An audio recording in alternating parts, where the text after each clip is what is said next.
Hello students, आज हम शुरू करने वाले हैं मैथमेटिक्स का एक न्यू चैप्टर्स। उस चैप्टर्स का नाम है क्वाड्रेटिक इक्वेशन। सो आज इस लेक्चर सीरीज में मैं कौन कौन से टॉपिक को कवर करने वाला हूं। I have mention that all the topics here. सबसे पहले मैं आपको बताने वाला हूं what is quadratic equations. Then मैं आपको बताने वाला हूं standard form of the quadratic equations. Then मैं कवर करने वाला हूं roots of the equation and then after numericals based on this. So students, मैं शुरू करता हूं क्वाड्रेटिक इक्वेशंस क्या होते हैं। So the equation of the form, मैं अगर बातें करूं students, the equation of the form a x square plus b x plus c is equal to 0 where a b c belongs to real number and a not equal to 0 is called quadratic equation। Students, अगर आपके पास कोई भी equation इस form का हो जहाँ पे a b और c रियल नंबर्स हो और a 0 के बराबर ना हो, तो उस तरह के इक्वेशंस को बोलते हैं हम लोग क्वाड्रेटिक इक्वेशंस। अगर मैं इसमें एग्जांपल्स की बातें करूं मेरे प्यारे बच्चों, तो हम यहाँ पे ये कह सकते हैं ना, एग्जांपल्स की अगर मैं बातें करूं तो मैं यहाँ पे कह सकता हूँ 2x square plus 10x minus 12 is equal to 0। ये जो आप इक्वेशन देख पा रहे हो 2x square plus 10x minus 12 जो देख पा रहे हो, this is the quadratic equation, है ना। अगर मैं यहाँ से बातें करूँ एक्स स्क्वायर के कोफिशिएंट a की, तो a की वैल्यू 2 है, b की वैल्यू 10 है और c की वैल्यू माइनस 12 है ना। तो once again if I want to define the equation of the form a x square plus b x plus c is equal to 0 where a b and c are belongs to real numbers and a not equal to 0 is called quadratic equations. So students, यहाँ पे अगर आप देख पा रहे हो इस equations को, तो मैं आपको इस इक्वेशन के बारे में कुछ बताना चाहता हूँ। जैसे मैंने यहाँ पे लिख रखा है a x square plus b x plus c is equal to 0। Students, ये जो एक्स स्क्वायर का कोफिशिएंट है ना ए, इस ए को बोलते हैं मेरे प्यारे बच्चों, इस ए को बोलते हैं क्वाड्रेटिक कोफिशिएंट। क्या बोलते हैं जी? इसको बोलते हैं हम लोग क्वाड्रेटिक कोफिशिएंट, है ना, क्वाड्रेटिक कोफिशिएंट। इसको बोलते हैं, इस x के कोफिशिएंट b को बोलते हैं लीनियर कोफिशिएंट। क्या बोलते हैं इसको बोलते हैं मेरे प्यारे बच्चों लीनियर कोफिशिएंट, है ना। और ये जो c है, इस c को बोलते हैं हम लोग कांस्टेंट टर्म। क्या बोलते हैं मेरे प्यारे बच्चों? इसको बोलते हैं कांस्टेंट टर्म, है ना, constant term of this quadratic equation. तो मैंने आपको बताया कि इस क्वाड्रेटिक इक्वेशंस में इसको हम अगर अच्छे से बातें करें तो this is the standard form of quadratic equation. This is what? This is standard form of quadratic equation, है ना। तो ये जो आप देख पा रहे हो, ये जो फॉर्म देख पा रहे हो, दिस इज द जनरल और standard form of the quadratic equation, जिसमें हम एक्स स्क्वायर के कोफिशिएंट को बोलते हैं क्वाड्रेटिक कोफिशिएंट, एक्स कोफिशिएंट को बोलते हैं linear coefficient and this is called constant term. Students, अगर मैं इस तरीके से यहाँ से बातें करना चाहूँ एक नेक्स्ट टॉपिक की, जिस टॉपिक का नाम है रूट्स ऑफ द इक्वेशन, है ना। टॉपिक का नाम है मेरे प्यारे बच्चों roots of the equation, roots of the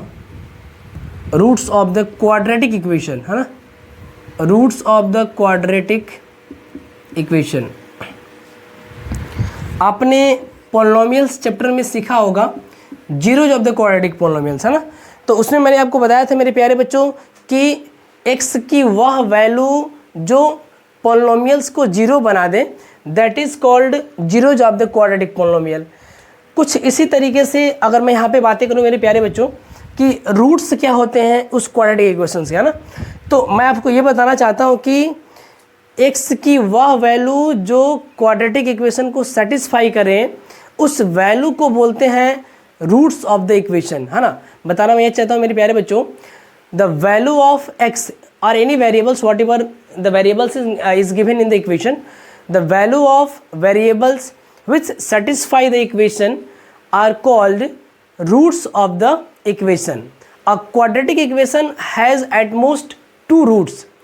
अरे भाई अगर मैं बातें करूँ यहाँ पे एक क्वाड्रेटिक इक्वेशन की, जैसे मैं अगर यहाँ से लिख लेता हूँ x square -4 is equal to, मैंने लिख लिया 0, तो this is also quadratic equation है ना। इसकी डिग्री कितनी है? इसकी डिग्री 2 है। This is also quadratic equation. अगर मैं यहाँ से बातें करूँ कि यहाँ पे x की ऐसी कितनी वैल्यू हो सकती है जो इस इक्वेशन को सेटिस्फाई करेगी, तो हम कह सकते हैं कि इस जगह x की 2 वैल्यू हो सकती है ना। एक अगर हम x की वैल्यू को रखें -2 तब भी ये बातें सेटिस्फाई हो जाएंगी। देखिए रखता हूँ यहाँ पे -2 का स्क्वायर कितना आएगा, -2 का स्क्वायर अगर करेंगे तो ये हो जाएगा 2 2 जा 4 और -4 कितना मिलेगा? 0 मिलेगा। अगर हम x की जगह पे है ना, अगर हम x की जगह पे +2 रखेंगे तब भी 0 आ जाएगा। +2 का स्क्वायर -4, +2 का स्क्वायर +4 और फिर -4, फिर से आ जाएगा 0। तो हम यहाँ पे देख पा रहे हैं कि यहाँ पे x की 2 वैल्यू है ना। एक x की वैल्यू है -2 और एक वैल्यू है 2, and this value of x satisfying the equation, so this are nothing but called roots of the equation. Students अगर मैं एक और एग्जाम्पल लेके आपको बताने का प्रयास करूं तो हम आपको ये बता सकते हैं मेरे प्यारे बच्चों कि अगर मैंने यहाँ लिखा है x square -5x + 6 is equal to 0, तो यहाँ पे x की कौन कौन सी वैल्यू हो सकती है जो इसको सेटिस्फाई करेंगे। तो उस वैल्यू की अगर मैं बातें करूँ तो वैल्यू हो सकती है मेरे प्यारे बच्चों x इज इक्वल टू 2 हो सकती है एक, और एक होगी x इज इक्वल टू 3 होगी। अरे भाई अगर हम यहाँ पे x बराबर 2 लिखेंगे तो हमको यहाँ मिलने वाला है 2 का स्क्वायर 4 -5 × 2, 5 2 = 10 और +6, तो 4 + 6 10 - 10 आपको क्या मिलेगा? 0 मिलेगा ना। देख पा रहे हो कि आप LHS बराबर RHS आ जा रहा है ना। अगर मैं बातें करूँ मेरे प्यारे बच्चों की, अगर x की जगह पे हम 3 लिखेंगे तो ये हो जाएगा 3 का स्क्वायर 9 -3 5 = 15 और +6, तो 9 और 6 15 हो जाएगा है ना, और माइनस फिर से 15, तो आपको इसका रिजल्ट क्या आएगा? 0 आएगा। तो this 2 value of x satisfying the equation, so these are nothing but called roots of the equation। so मेरे प्यारे बच्चों मैं एक बार और डिफाइन करना चाहता हूँ, the value of x which satisfy the equation are called roots of the equation। एक बात और मैंने आपको बताया कि एक क्वाड्रेटिक इक्वेशन के पास एट मोस्ट 2 रूट्स हो सकते हैं। ओके ऑल द स्टूडेंट्स, सो आते हैं हम कुछ न्यूमेरिकल्स को लेकर। तो स्टूडेंट्स ये रहा आपका न्यूमेरिकल्स है ना। तो अगर मैं बातें करूं इन न्यूमेरिकल्स की,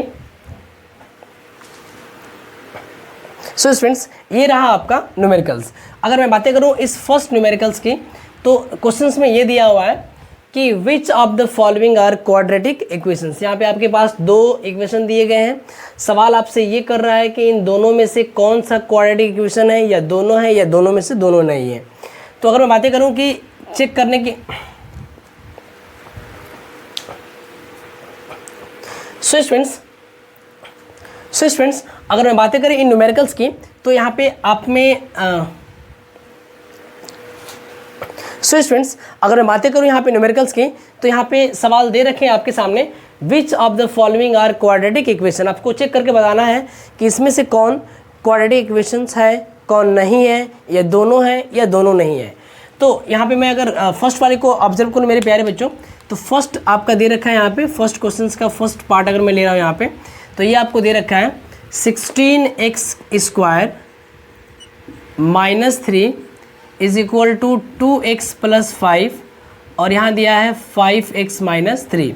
अरे भाई अगर मैं इसको सॉल्व करूँ तो हमें मिलेगा 2 5 = 10x -2 3 = 6, 2 5 = 10x स्क्वायर -2 3 = 6x, यहाँ से मल्टीप्लाई करूँगा तो 5 5 = 25x, और ये प्लस इंटू माइनस माइनस 5 3 = 15, और यहाँ लिखा हुआ है। अब मैं इसमें सारे टर्म्स को एक साइड लिखता हूँ यहाँ पे ऐसे, 16x square -3, I can write -10x square है ना, रेड पेन से लिखता हूँ -10x square plus 6x minus 25x और प्लस 15 इज इक्वल टू 0। तो अगर आप यहाँ पे देख पाओगे मेरे प्यारे बच्चों, तो 16 में से -10 करूँगा तो ये मिलेगा 6x स्क्वायर, है ना, और ये हो जाएगा 25 माइनस 6, कितना बचेगा यहाँ पे जी, तो यहाँ पे बचेगा -19x, है ना, और ये 3 और ये plus 15, it is plus 12 is equal to 0। अगर आप इस इक्वेशन को देख पाओ मेरे प्यारे बच्चों, तो ये इक्वेशन इस फॉर्म का है, इस फॉर्म का ax square plus bx plus c is equal to 0। So हम कह सकते हैं कि yes, this is quadratic equation. This is what, this is quadratic equation, क्योंकि ये इस फॉर्म का, यहाँ पे a की वैल्यू 6 है, b की वैल्यू -19 है और c की वैल्यू 12 है। Now students, if I talk about second question, है ना, सेकेंड क्वेश्चन की अगर मैं बातें करूँ, इसको आप लिख सकते हो वीडियो पॉज करके। अगर मैं बातें करूँ सेकेंड की, तो सेकेंड को आप देख पाओगे अच्छे से मेरे प्यारे बच्चों, सेकेंड को देख पाओगे आप। सेकेंड में दिया हुआ x प्लस 2 का whole cube is equal to x cube minus 4। अरे भाई a प्लस बी का होल क्यूब क्या होता है, a प्लस बी का होल क्यूब आपका होता है a cube plus b cube plus 3a square b plus 3ab square. अगर आप यहाँ पे इसको लिखना चाहो a प्लस बी के होल क्यूब पे, है ना, तो आप इजीली लिख सकते हो a cube plus b cube plus 3 into a square into b, है ना, plus 3ab square 3 into a into b square is equal to आपके पास दिया हुआ है एक्स क्यूब माइनस 4। अगर हम इसको सॉल्व करें तो हमें मिलेगा एक्स क्यूब प्लस 8 प्लस 3 2 जा 6x स्क्वायर, 2 2 जा 4 3 जा 12x, और ये हो जाएगा एक्स क्यूब माइनस 4। अगर मैं इन सारे टर्म्स को एक तरफ लिख लूँ तो x cube plus 8 plus 6x square plus 12x minus x cube plus 4 is equal to 0। X cube से एक्स क्यूब कैंसिल आउट हो जाएगा, देख पा रहे हो यहाँ पे, है ना, और ये हो जाएगा 6x स्क्वायर 12x और 8 प्लस 4 अगेन हो जाएगा कितना, 12 इज इक्वल टू 0। अरे इन दोनों में अगर हम 6 कॉमन ले लें या यहीं पे छोड़ दें, तो अगर हम बातें करें इस इक्वेशन की, तो क्या ये इक्वेशन इस फॉर्म का नहीं है क्या, x square plus b x plus c is equal to 0 के फॉर्म का, है ना। तो अगर है तो हम कह सकते हैं कि yes, the given equation is, या दिस इज क्वाड्रेटिक इक्वेशन। ये आपका हो गया क्वाड्रेटिक इक्वेशन। अब मैं अगर बातें करूं इस सेकेंड न्यूमेरिकल्स की, अगर मैं बातें करूं मेरे प्यारे बच्चों, तो मैं इसको सॉल्व करने जा रहा हूं, है ना, क्वेश्चन नंबर सेकेंड को, जो आपको हमने यहाँ पे लिख रखा है। अगर आप देख पा रहे हो इस सेकेंड न्यूमेरिकल्स को मेरे प्यारे बच्चों, तो ये आपका क्या हो जाएगा जी, ये आपका दे रखा है, if x is equal to 2/3 and x is equal to -3 are roots of the equation, तो find the value of a and b। कह रहा है कि x is equal to 2/3, x is equal to -3, अगर इस इक्वेशन के roots होंगे तो आप a और b की वैल्यू बताइए। अगर ये वाला इसका रूट्स होगा तो इसको सेटिस्फाई करेगा, और अगर ये वाला भी इसका रूट्स होगा तो it will also satisfy the equation, है ना। तो हम यहाँ पे इसके सॉल्यूशन रीजन में यही लिखेंगे मेरे प्यारे बच्चों, है ना। आपको यहाँ पे मैं बता दूँ, मैं लिखूँगा कि यदि if x is equal to 2/3 is roots of the equation, is roots of the equation, तो हम तब कहेंगे देयरफॉर ये इसको सेटिस्फाई करेगा ना। x की जगह पे मैं यहाँ पे लिखने वाला हूँ 2/3, तो a इंटू 2/3 का स्क्वायर प्लस 7 इंटू 2/3 और यहाँ पे मैं लिखने वाला हूँ plus b is equal to 0। अगर मैं इसको सॉल्व करूँ तो हमें मिलेगा 2 2 4 अपॉन में 9, तो 4a अपॉन में 9, और यहाँ मिलेगा आपको 7 2 14 अपॉन में 3 और plus b is equal to 0। इस अगर पूरी बात की अगर एलसीएम लेकर के और 9 को उधर भेजने का प्रयास करूँ मैं, तो ये आपका हो जाएगा LCM 9 and it is the 4a plus 14, यहाँ पे 3 है ना, तो 14 में 3 से मल्टीप्लाई करेंगे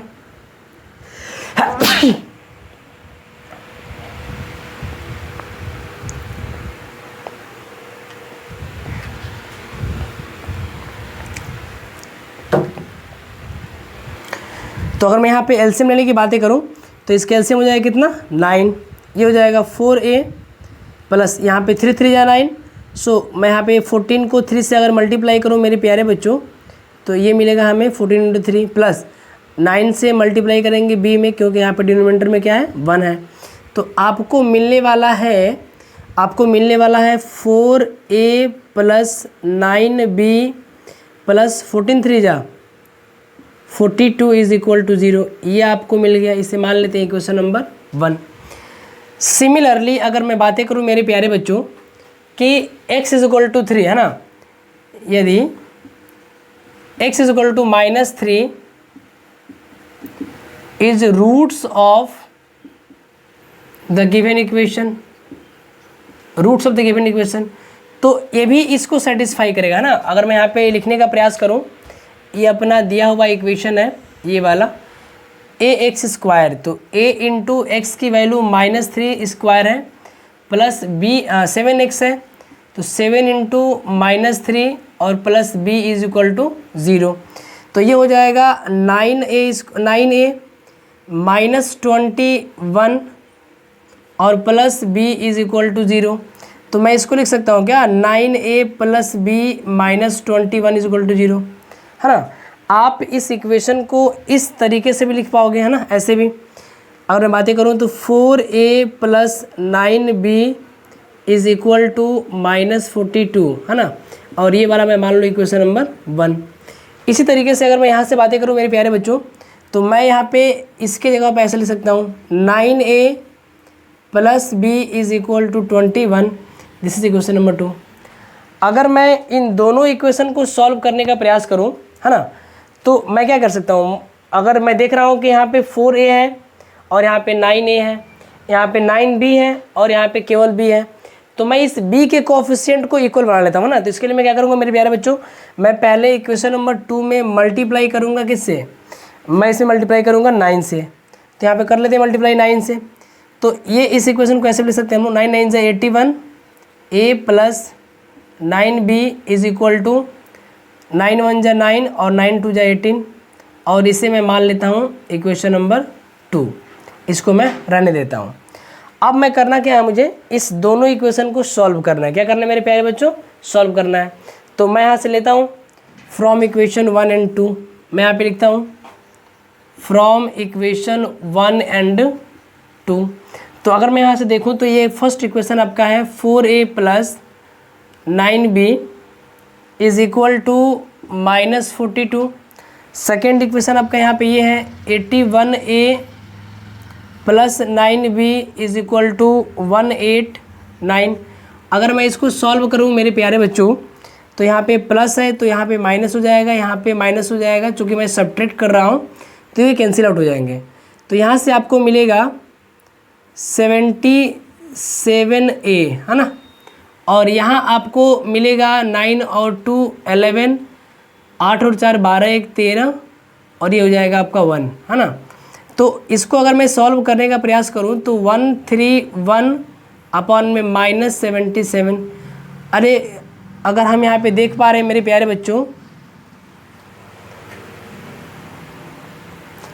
कैरेक्टर यहाँ पे 2 हो जाएगा, बहुत ज़्यादा एडिटिंग करनी है फर्स्ट में यार को।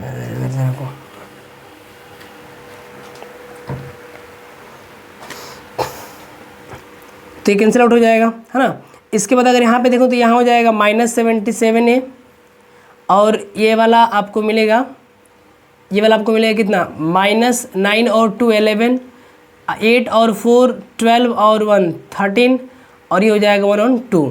तो ए की वैल्यू आपको मिलेगी -231 अपॉन में -77। अरे कट जाएगा 3 बार में, है ना।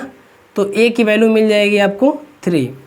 अगर आप इस ए की वैल्यू 3 को अगर आप रख रहे हो यहाँ पे इक्वेशन नंबर 2 में या इक्वेशन नंबर 1 में, तो आपको मिलेगा बी की वैल्यू। तो हम यहाँ पे लिखते हैं, है ना, हम यहाँ पे लिखते हैं 9 × 3 plus b is equal to 21।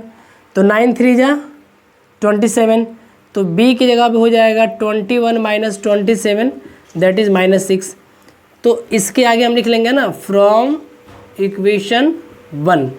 तो स्टूडेंट्स आप देख पा रहे हो कि मैंने इसको सॉल्व करके ए की वैल्यू 3 और बी की वैल्यू -6 लाया। तो ये हुआ आपके इस क्वेश्चंस का सॉल्यूशन। सो आप